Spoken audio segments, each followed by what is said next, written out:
mga pinakamalalalim at mahirap gamuting sugat sa puso ng tao ay yung inggit. One of the worst human illnesses is envy. People who are to be happy, peaceful, and godly are to avoid and destroy the spirit of envy. Ito pong ating pagtutuunan ng pansin sa atin pong pagsisikap na lumago sa ating buhay espiritual to be Christ-like, the deadly poison of envy. We ask you, Father, to purify our hearts. Please forgive us all our iniquities. Kung titingnan nyo kami sisaya sa atin ay makikita nyo ang aming mga pagkukulang, ang aming mga kasalanan. Buuin nyo po kami, Panginoon. Restore us with the power of your forgiveness. Cleanse us. Make us whole so that we can dare to come into your most holy presence and even dare even more to ask you to bless us. Wala kaming patago sa inyo, Panginoon, subalit naglalakas kami ng loob na manghingi sapagkat pangako niyong kami bibigyan kung kami hihingi. At ito ang inyong salita, Panginoon. Lumalapit kami ngayon at nagpapakumbaba sa kabila ng katotohanan, di kami karapat dapat humingi sa inyo. Humihingi kami ng kaliwanagan, karunungan, kapangyarihang maunawaan na iyong salita. Empower us, God, to understand your word. Give us wisdom so that we may operationalize your word in our daily life. And we pray that we will not only increase in knowledge, that you may actually touch us spiritually, so that as we know you more, we become more and more like your Son, Jesus. So be our speaker, please, O God. Use your servant only as your tool, but speak from your heart, and may your words heal us, change us, empower us. In the name of Jesus, we reject, rebuke, drive away any presence of evil. And we frustrate malicious plans of evil men and evil spirits against this assembly and against individuals in this assembly. We ask you, Father, that you may turn this event into a blessing. Lead us. Be our speaker. In the name of Jesus, your Son, our Lord, we pray. Amen. The deadly poison of envy. Meron po ba kayong kilala na mahilig mainggit? O baka pag nananalamin tayo, makikita natin ating sarili na tayo man ay mahilig mainggit? The dictionary defines envy as a feeling of grudging admiration and desire to have something possessed by another. Yung paghanga na inis at galit na galit at pagnanasa sa mga inaangkin at tinatangkilik ng iba. Envy is spite and resentment at seeing the success of another. Pagpuputok ng butse, pagkainis at pagkasuklam, pag nakakakitang mayroong umaasenso at mayroong nagtatagumpay. Why is envy poisonous? Because envy destroys human relations. Pinakamalakas sumira ng mga relasyon ng tao ang pagkainggit. Diyan nagkakahiwalay ang mga magkapatid, magkamag-anak, magkaibigan, magkasama sa trabaho, sa inggit. Envy is poisonous because envy leads to sinful thoughts, to evil actions. James 3:16, for where you have envy and selfish ambition, there you find disorder and every evil practice. Kapag may inggit, kasunod na ang lahat ng uri ng masasamang mga hangarin, kaguluhan, at pag-aaway-away. Envy is poisonous because envy can result in grave situations, grave punishment, even judgment. Ito pong si Haring Saul, nawalan siya ng kanyang korona dahil sa kanyang inggit kay David. Pati ang pagtatangi ng Diyos ay umalis mula sa kanya sapagkat siya ay naging maiinggitin. Si Miriam, na kapatid ni Moses, nung si Moses ang naging pinuno ng bayan, nung lumaon ay nainggit na rin. At marami na siya mga salita laban sa kanyang sariling kapatid. At sinasabi niya sa mga tao, bakit? Si Moses lang ba ang pinagpala? Si Moses lang ba ang kinakausap ng Diyos? Di ba kami rin? Nalimutan niya na kaya lang nila naririnig ang tinig ng Diyos ay dahil kinakausap ng Diyos si Moses at malapit sila at kumbaga naaambunan na rin sila ng grasya. Mahirap yung mga naaambun-ambunan ng grasya kasi nagkakaroon sila ng kabulagan na sila man ay pinagpala na rin. Kaya kung minsan, kung mayroong mga religious groups, may mga churches, sino ang kadalasang nag-uumpisa na lumikha ng gulo para mahati ang church? Yung mga malapit sa leader, yung mga number 2 or number 3 in the organization na naaambon-ambonan din at nag-iisip na rin na sila man ay entitled na rin sa maraming bagay. At nung dahil si Miriam ay naging mainggitin sa kanyang kapatid na si Moses, ano nangyari? Nagkaroon siya ng ketong. She became leprous. Numbers 12:10, when the cloud lifted from above the tent, there stood Miriam, leprous like snow. Aaron turned to her and saw that she had leprosy.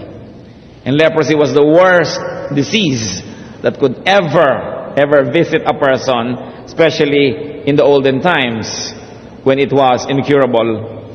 Dahil sa inggit ng mga religious leaders, kaya nila ipinadakip si Jesus, kaya sila lumikha ng maraming kasinungalingan laban sa Kanya, at kaya kahit ang Panginoong Diyos ay nabuhay na mula sa kamatayan, sinuhulan pa rin ng mga pare at ng mga relihiyoso yung mga bantay na magsinungaling at sabihing hindi nila nakitang bumangon at ninakaw lang ang katawan noong sila ay natutulog. Matthew 28:12-15, when the chief priests had met with the elders and devised a plan, they gave the soldiers a large sum of money, telling them, "You are to say, His disciples came during the night and stole Him away while we were asleep. If this report gets to the governor, we will satisfy him and keep you out of trouble." So the soldiers took the money and did as they were instructed. This story has been widely circulated among the Jews to this very day, or to the very day that the book was written. Dahil naiinggit ang mga religious leaders sa ating Panginoon, dahil marami nang nakikinig sa Kanya, hindi na nagpupunta doon sa temple, marami nang lumilipat sa Kanya, sinusundan-sundan siya kahit saan magpunta. Anong ginawa nila? Dahil sa inggit, gumawa sila ng paraan para ang Panginoon ay mapatay. Envy. And how many Jews rejected Jesus because of that lie that came from them? Na hanggang ngayon, ang bayang Israel bilang isang bayan ay hindi pa kinakilala si Jesus na anak ng Diyos. Bagamat may mga Israelita or Israelites or Jews that now believe personally that Jesus is the Son of God, but collectively as a people, they rejected the Lord. At sinong dapat sisihin? Yung mga paring nainggit. Ang gusto lang nila, lagi silang sikat, lagi ang mga tao sa kanila lang makikinig, kaya nalibugho sila nung may pinakikinggan ng iba. At yun ay ang Panginoong Diyos na walang ginawa naman yung templo, kundi ituro na darating, at nung dumating, tinanggihan nila. Because of envy. They killed the Lord not because they did not know Him, but because they knew Him. Hindi nila nakuha yung attitude ni John the Baptizer na nung yung mga followers niya sumusunod na kay Jesus, sabi niya, He, referring to Jesus, must increase and I must decrease. Envy destroys the envious. The envious host, the envious person. Proverbs 14:30, a heart at peace gives life to the body, but envy rots the bones. At kung sino man po ang may kakilala, may kamag-anak o naranasan yung cancer ng buto, alam nating lahat na isa yan sa mga pinakamasasakit at masisidhing sakit na pwedeng maramdaman ng katawan ng tao, yung sakit ng buto. At ano po ang sabi dito sa Proverbs 14:30? Yan daw inggit ay bumubulok sa buto. Kaya sinasabi natin, tagos sa laman, tagos sa dugo, pero yung pag sinabing sagad sa buto, talagang yun ang sagad na sagad. At sabi, ganito, hanggang buto ang nabubulok kapag ang tao ay mainggitin. Nasisira ang lahat. Job 5:2, resentment kills a fool and envy slays the simple. Yung simple pa pag ginagamit sa mga ganitong uri ng book sa Bible, kadamihan ang ibig sabihin yung foolish. Hindi yung simpleng tao, kundi yung napakasimple ng pag-iisip na siya'y hangal na sapagkat hindi niya alam ang tama at mali. Yan daw ang sumisira sa mga simple. Ibig sabihin sa mga taong hindi ginagamit ang karunungan, naiinggit agad, at yan ang sumisira sa kanila. Envy is our enemy because envy gives Satan a foothold. In fact, a hold on people. Mahirap yung pagka merong nakapasok sa iyong bahay at galing na sa loob, magbubukas na ng pinto para magpapasok ng iba pa na hindi dapat papasukin. Ganyan ang nangyayari pag pinapasok natin sa puso ang inggit. kasama na ang espiritu ni Satanas, kaya marami nang pwedeng gawin na paninira doon sa loob mismo. Ephesians 4:27, do not give the devil a foothold, and envious people are easily manipulated by the devil. Pag naiinggit ka, bulag ka na. Yung kinakainggitan mo, hindi mo na yung nakikitaan ng mabuti, puro masama na lang. Wala ka nang masasabing tama at makatuwiran tungkol sa taong kinaiinggitan mo, puro paninira na lang. Sapagkat ang espiritu ng inggit ay walang gawin kundi sirain. Una, yung kinaiinggitan, pero higit pa ron, sinisira yung taong naiinggit mismo. Envy is like acid. It destroys its container more than those for whom it is being stored. That's why it is important to recognize the spirit of envy. Envy opens the door to Satan. Envy opens the door for Satan to infiltrate even the church. Bakit ba kung minsan ang isang singer ay hindi nagko-cooperate sa choir kasi naiinggit siya sa isang singer na maaaring pwede mag-solo? Bakit ba mayroong isang teacher na ayaw magturo kahit gifted? Baka naiinggit siya sa ibang teacher na mas nabibigyan ng pansin kaysa sa kanya. Bakit ba mayroong mga gustong humiwalay sa church, magtatag ng iba para samantalang iisa yung Diyos, iisa yung Biblia? Bakit gusto pang gumawa ng iba? Para siya naman ang maging bida, para siya ang maging leader dahil naiinggit pala siya kuminsan sa leader. Envy destroys even the work of God. That's why we have to unmask the works of deception.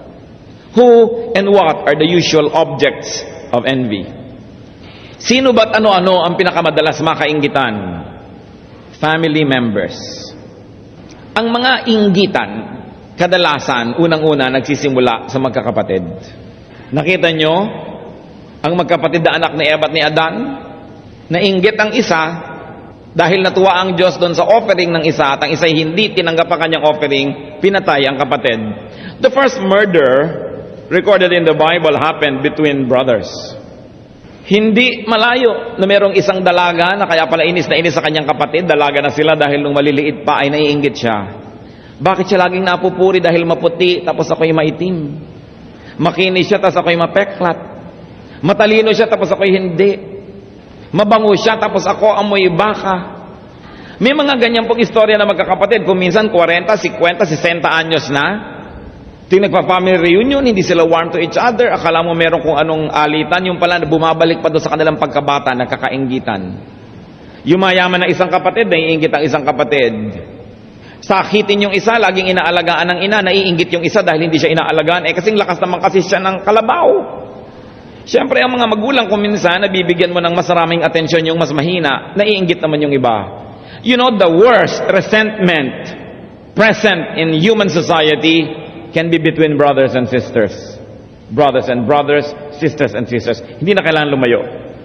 Ngayon, kung tayong mga Kristiyano na, dapat lampasan na natin yan. Huwag nyo nang dalhin pa sa inyong pagtanda ang mga inggit-inggitan na noon pa ay namamagitan sa inyong magkakapatid. Bakit yung naghahati ng mangga ang nanay, kanya ang pisngi, akin ang buto? Bumili ka na lang ng maraming mangga ngayon, kainin mo lahat ang pisngi. Maraming mga alitan at mga selos. The usual objects of envy, friends. That's why they say your best friend can become your worst enemy. Akala mo, mga talik na magkaibigan itong dalawang babaeng ito, pero meron palang tahimik na kompetisyon na nangyayari sa kanila.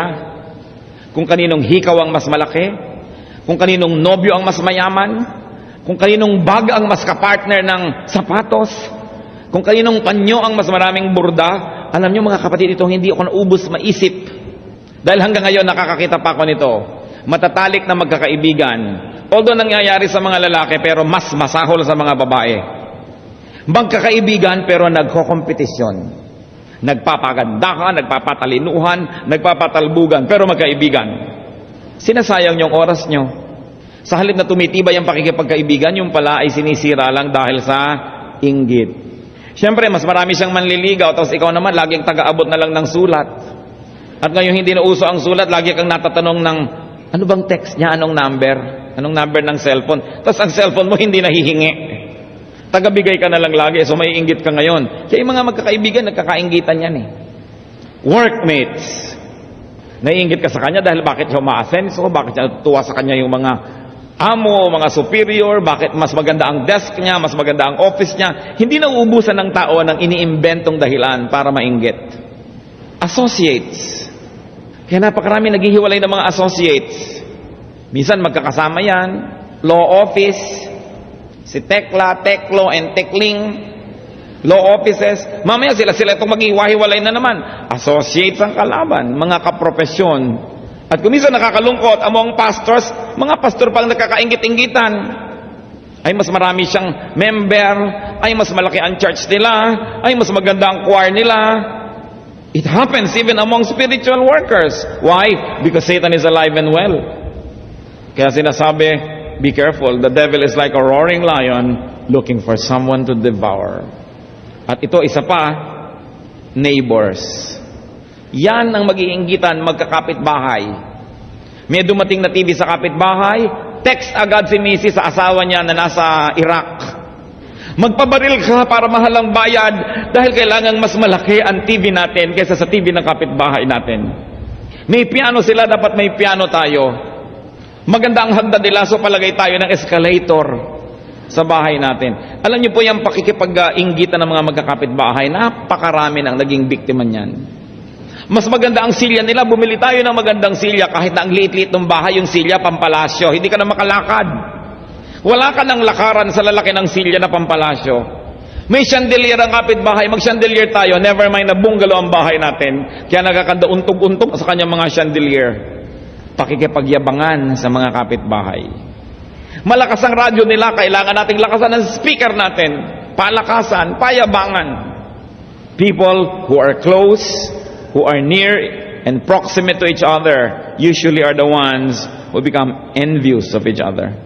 Seldom do people become envious of a faraway and a distant star. Usually envy is right where you live, where you work, where you operate.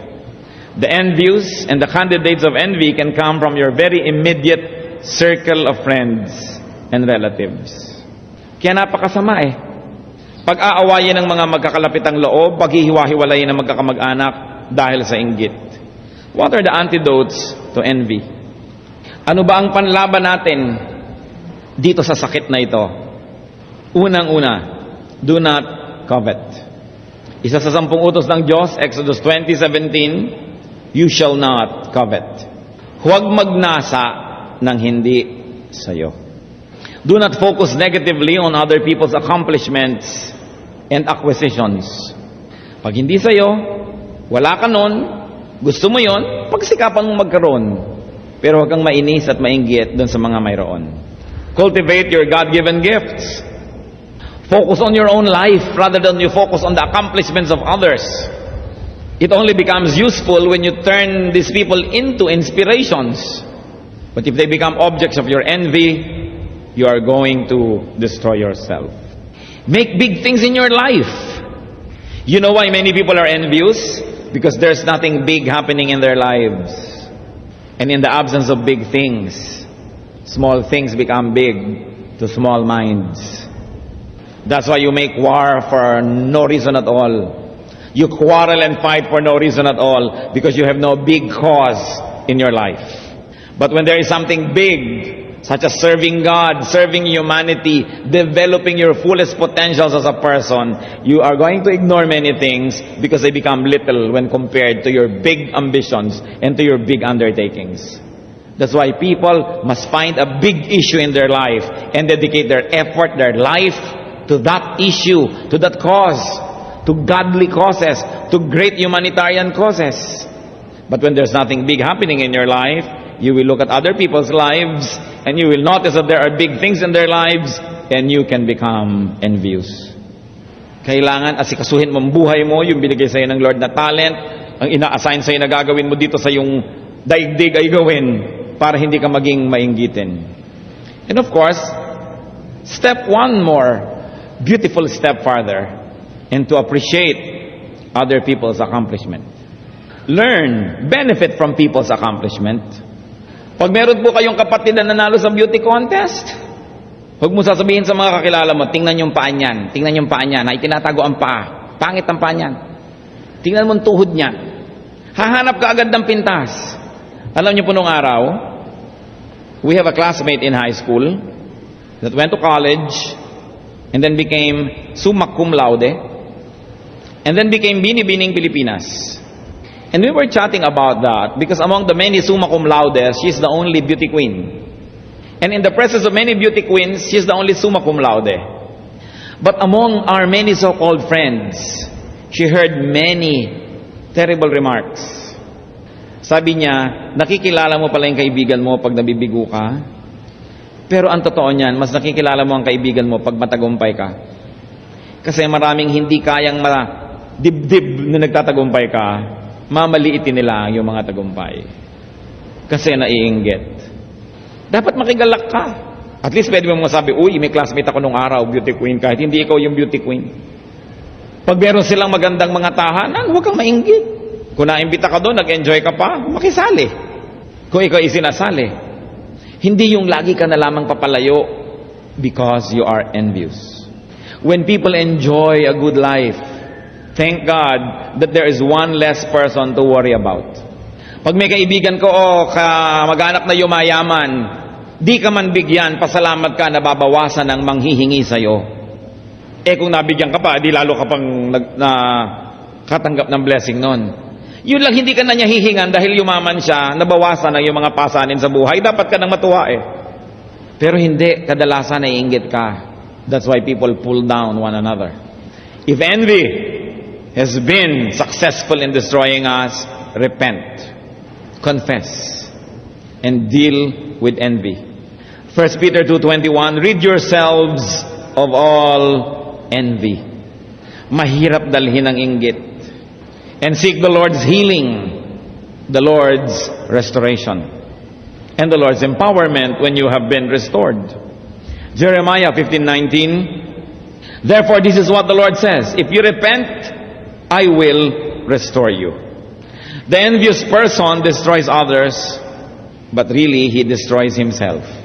See and unmask satanic deception that happens through envy, and let Jesus heal you. Matthew 4:23, Jesus went throughout Galilee, teaching in their synagogues, preaching the good news of the kingdom, and healing every disease and sickness among the people. And I will place envy as one of the top illnesses of the spirit. Napagaling ng Panginoon ang lahat ng uri ng sakit na inilapit sa Kanya. Surely, lalong-lalo naman yung mapapagaling yung sakit ng Espiritu. And we not only seek forgiveness, but we learn to appreciate, even love, the objects of our envy.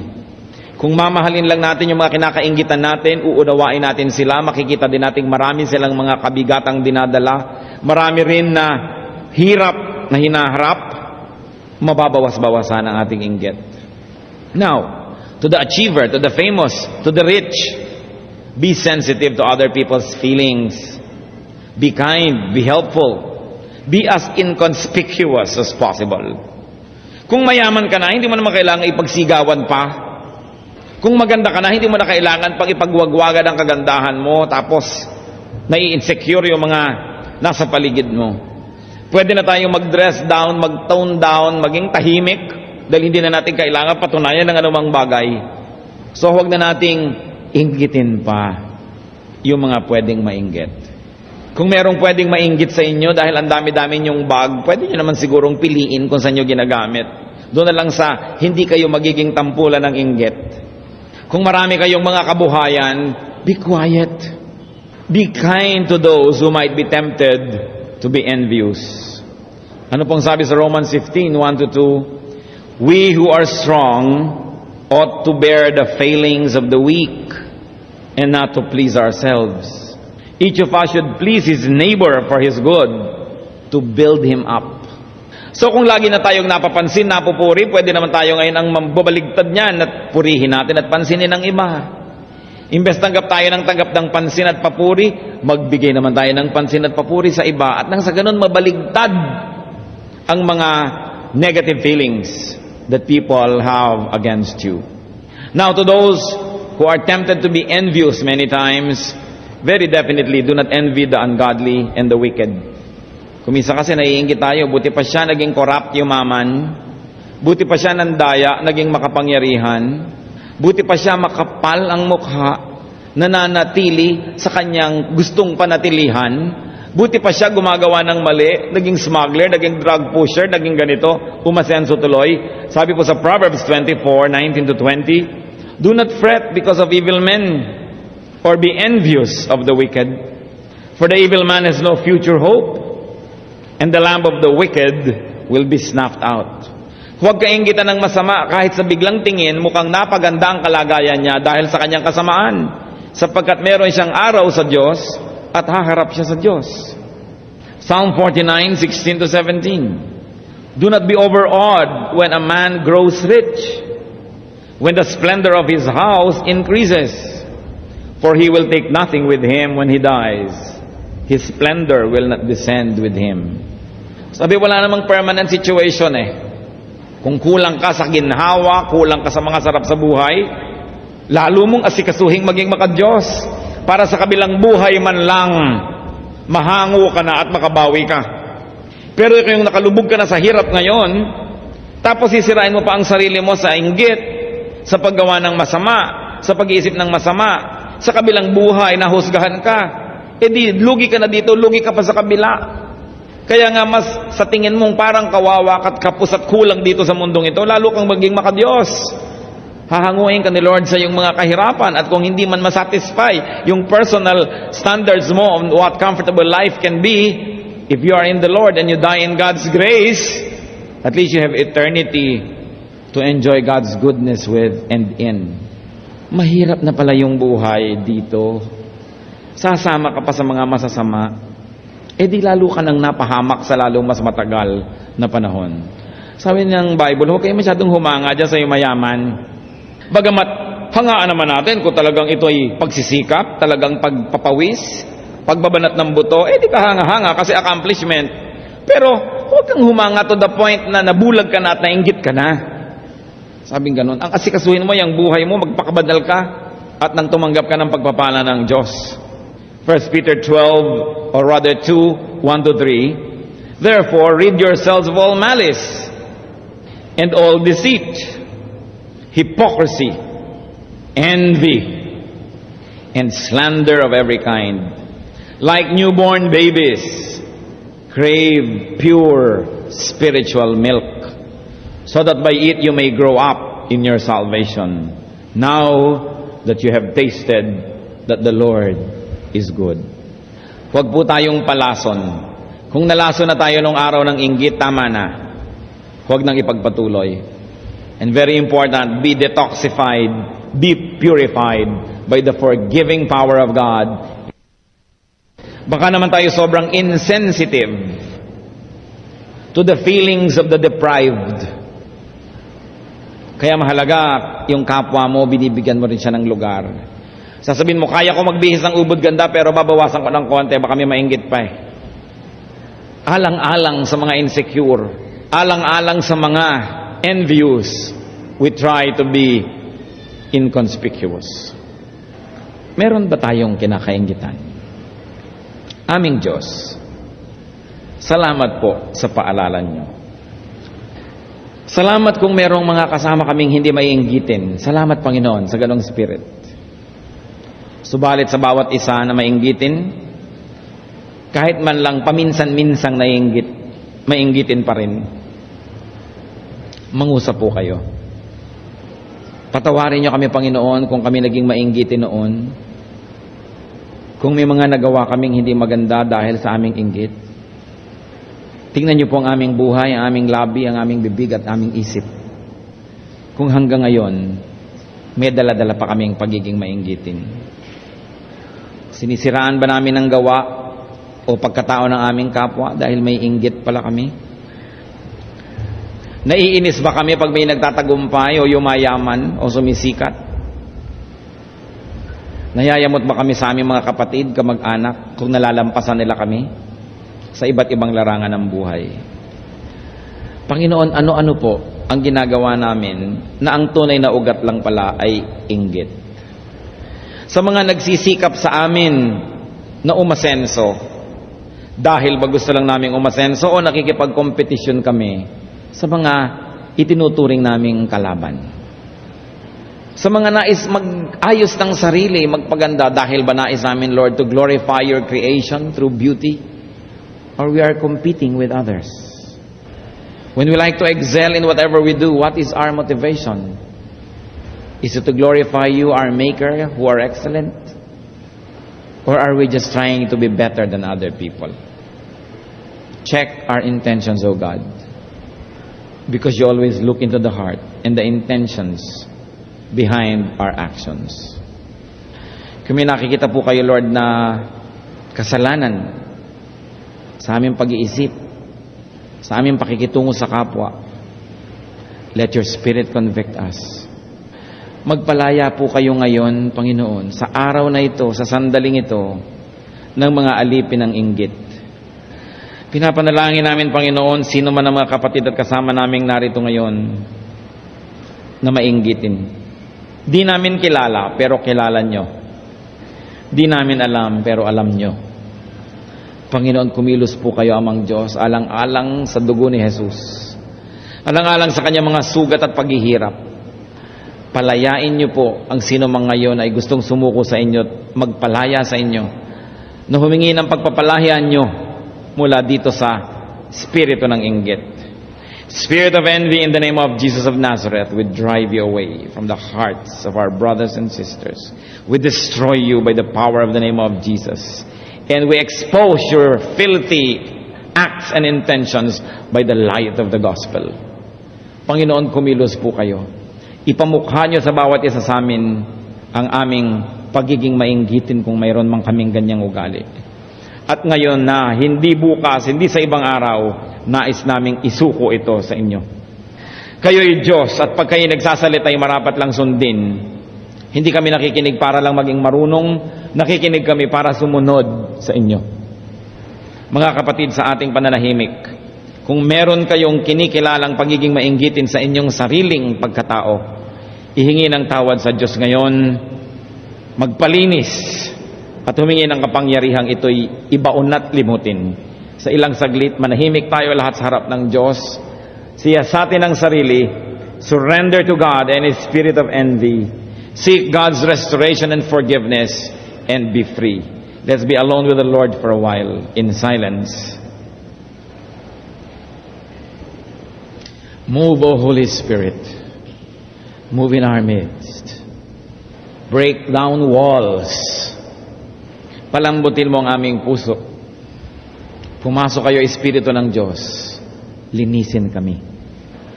Ibunyag nyo sa amin ang aming tunay na pagkatao. Uproot any trace of envy in our personality.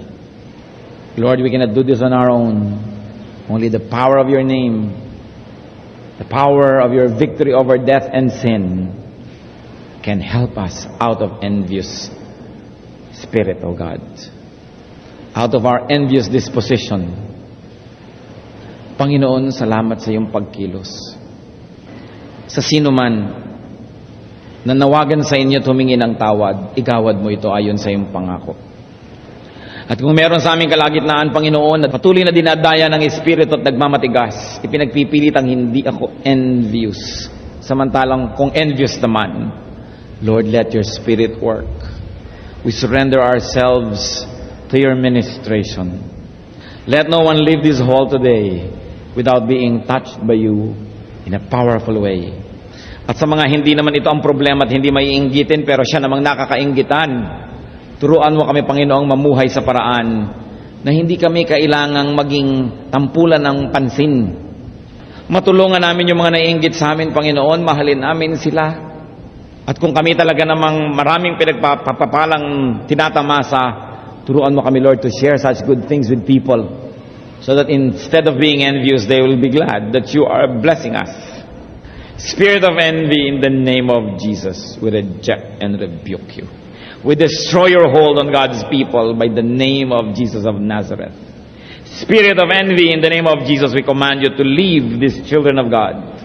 Leave our hearts, leave our homes, leave our workplaces, leave our church, leave our nation, and let God reign in our hearts. Father, set people free. By the name of Jesus, set people free from this tyrant, from this wicked ruler of many people's hearts, the spirit of envy. Mga kapatid, patuloy tayong manahan sa presensya ng Diyos at sa katahimikan, manalangin tayo.